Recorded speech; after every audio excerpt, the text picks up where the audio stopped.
Hey everyone, welcome back to the channel. Today we read diving into a story from the Old Testament that has all the drama of a Hollywood blockbuster. A ruthless queen, a hidden king, a daring rescue, and a massive temple renovation project.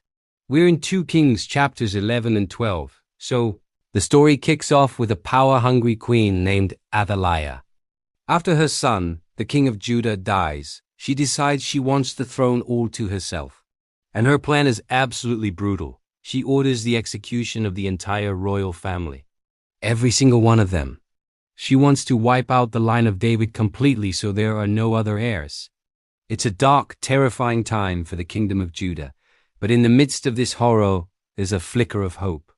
A woman named Jehosheba, who was the sister of the late king, acts with incredible bravery. She manages to sneak into the palace and rescue one of the king's sons. A baby boy named Joash. She hides him and his nurse away, saving him from Athaliah's murderous rampage. For 6 long years, they live in secret, hidden within the very walls of the temple of the Lord, right under the queen's nose. While Athaliah rules the land, a faithful high priest named Jehoiada is carefully planning. He knows the rightful king is alive and he's waiting for the perfect moment. When Joash turns 7 years old, Jehoiada decides it's time. He gathers the commanders of the guards and the palace officials. In a secret meeting inside the temple, he reveals the young prince to them. You can just imagine their shock and relief. The true heir is alive. Jehoiada makes a covenant with them.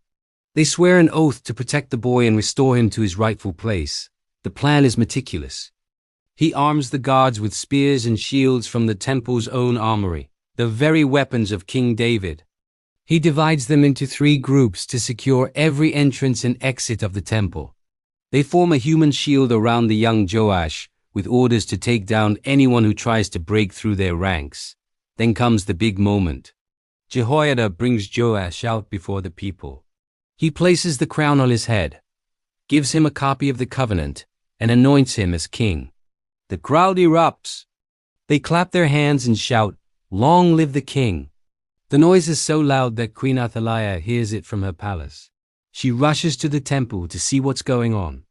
When she arrives, she sees the newly crowned king standing by the pillar, as was the custom, surrounded by commanders and trumpeters with the people of the land celebrating. She realizes she's been overthrown. In a panic, she tears her robes and screams, "Treason! Treason!" But it's too late. Jehoiada orders the guards to seize her, take her outside the temple grounds, and execute her. And just like that, her tyrannical 6-year reign comes to a dramatic end. With the rightful king on the throne, Jehoiada leads a spiritual renewal. He renews the covenant between the Lord, the king, and the people. The nation turns back to God. They tear down the temple of Baal, smash its altars and idols, and remove its priest. It's a complete fresh start for Judah. Now we move into chapter 12. King Joash is a good king, especially while Jehoiada is alive to guide him. One of his biggest projects is repairing the temple of the Lord, which had fallen into disrepair during the years of idol worship. He comes up with a fundraising plan. He instructs the priests to collect all the money brought into the temple, both the required offerings and the voluntary gifts, and use it to pay for the repairs.